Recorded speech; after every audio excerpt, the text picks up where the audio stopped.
Hey everyone, this is an unboxing of the Xiaomi Mi A1. So I know I'm really late with this. Apologies, I just got the phone, but this is really excited about this device because this is basically Xiaomi hardware, but with stock Android. So as you can see, I'm not shooting this at home today. I am instead shooting at a park in Hong Kong. So let me rip this plastic wrapper open.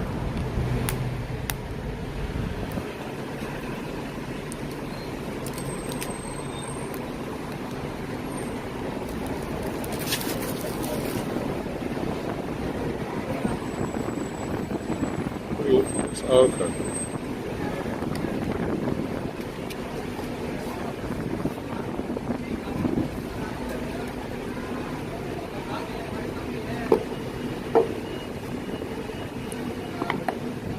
Okay, so the body looks just like the standard Xiaomi Mi 5X.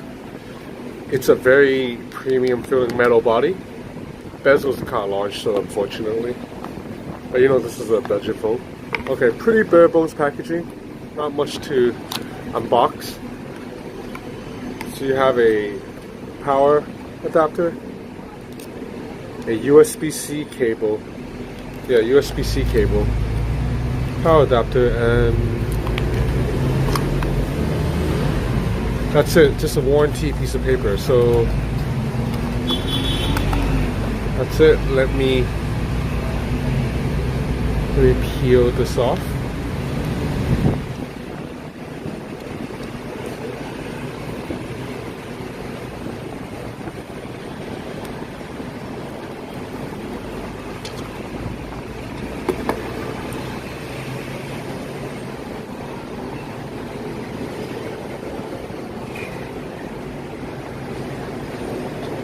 Okay, so it's a bit hard to see right now because the sun is so bright, so I will be back. Let me go somewhere with better lighting.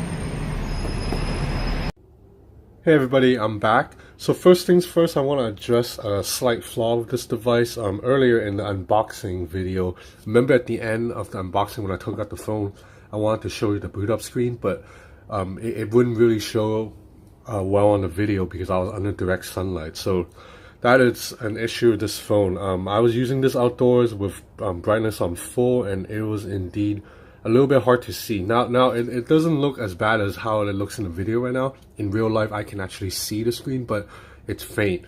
Considering that this is a budget device though, that costs just like a little over 200 bucks, I can forgive it. But if this was a flagship device, this would be a big problem. So looking at the hardware, you see that you have a 5.5-inch display. It looks nice. It's a metal phone, but this is a dated design. I mean, I've been using an LG V30, and you put the two phones side by side, and it's not even close in terms of looks. So in fact, the two phones are very similar in size. In fact, the Xiaomi Mi A1 is actually a little bit taller, but the display, the LG display is just a lot bigger. But moving past that, you look at the phone. The back, I really like this kind of curved antenna lines. That's, you know, very similar. This is the same look that was on the OnePlus 5 and Vivo V7 and probably like 5 other Oppo phones. That's just a Chinese thing that everyone just copy off of each other. Fingerprint reader, it's really fast and accurate. Works like 100% of the time. So metal back, very sturdy, very premium. I like that the camera bump doesn't stick out that much. It's very subtle. So overall, it's a very sleek device. On the left side, you have a SIM card slot. On the bottom, you have a headphone jack, a USB-C charger port for charging, single speaker grill. On the right side, you have a power button, volume rocker. On the top, you have a mic and a IR blaster. Yeah, the name, I forgot the name for a second.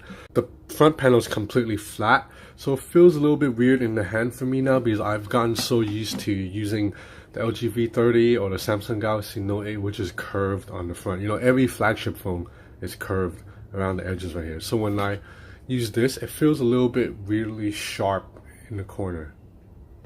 Another thing I don't like about the phone, the hardware buttons. As you can see, they're already mapped to their preset. The back button is right here on the right side. And there's no way to fix that. I don't know why Xiaomi is doing this right now, because even on the Xiaomi Mi Note 2 last year, you are able to swap the buttons because Xiaomi just didn't assign the buttons already. It just had two dots on the right and the left, so you can change them how you like them. But now apparently you can't. Xiaomi just forces you to use the back button on the right side, which sucks because Google itself wants the back button on the left side, and I like it on the left side.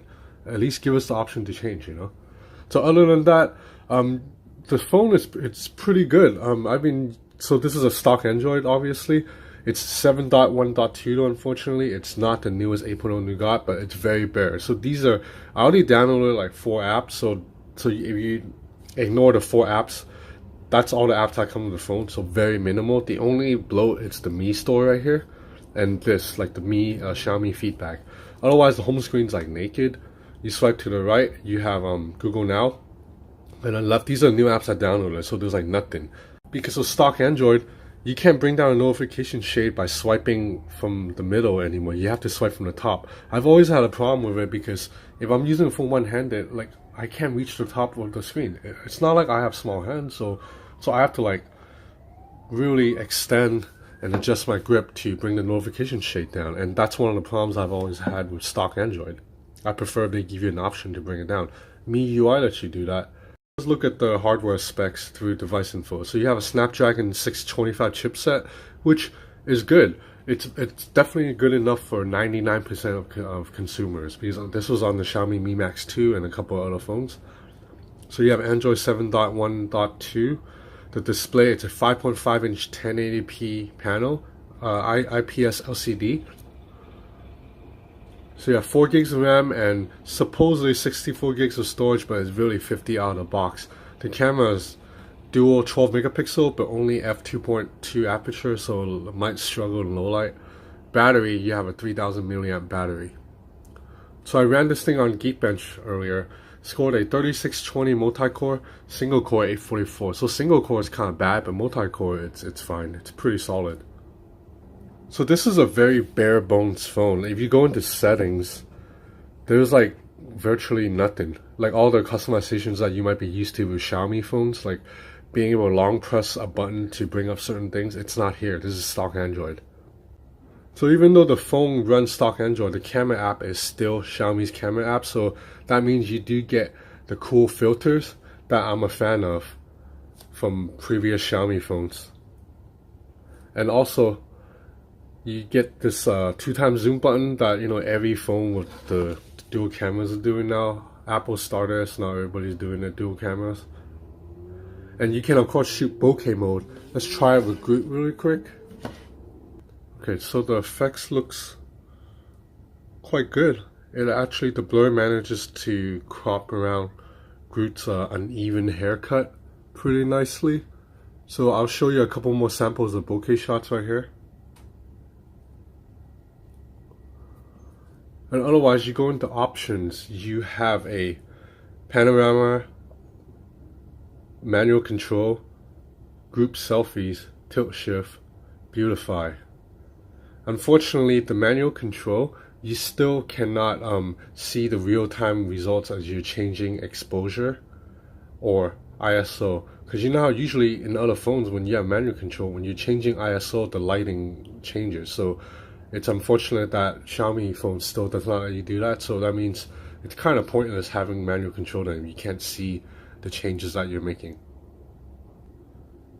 Okay, so this phone uses does not have a gallery app on its own. You use Google Photos. So let's have a quick look at some photo samples.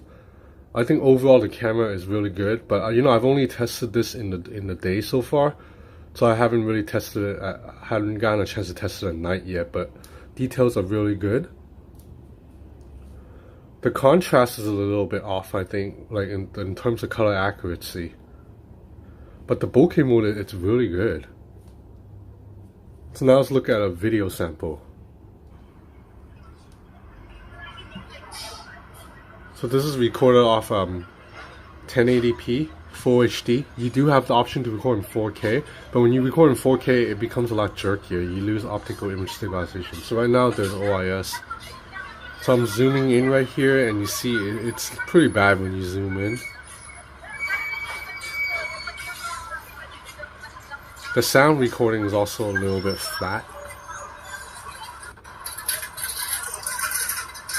But the OIS is pretty solid.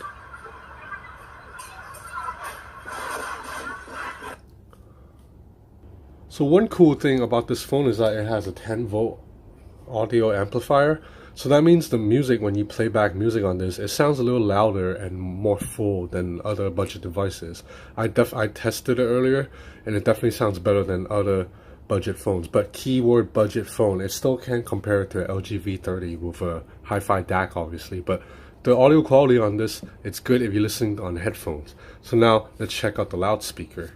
You know where I'm gonna go if you watch my videos. K-pop. So no, I actually don't listen to K-pop normally, I swear. I listen to like indie rock, but I just think K-pop videos are good for testing because the colors are so vibrant and they're not copyright. Because when I try to go to Kanye or Jay-Z, I get a stupid copyright violation notice. So viewing angles are good. You can tilt the phone all the way to the side and the color does not shift. I mean, this is an LCD panel. So 50% volume.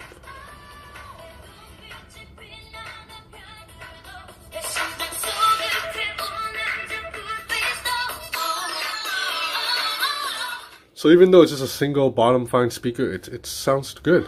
You should see. Yeah, you can't just muffle it. Even if you just, well, you can muffle it, okay. But a lot better than most of the budget phones.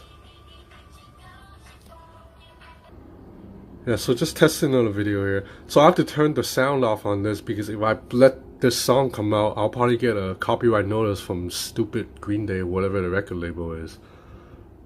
Like American music labels are so damn greedy. I don't even put ads in my damn videos, man. So why can't I just play a song for 2 seconds? So anyway, that's it for now with the Mi A1. It's a very solid device. I think it's a little bit bare. I kind of wish stock Android had more customization. And you know, obviously I'm used to the bezel-less look now, so this kind of is an eyesore for me. And I really cannot get over the back button on the right side. But this is a good budget option. The phone is fast, and it's clean, and it's cheap. And you know, Xiaomi hardware is very nice. Thanks for watching.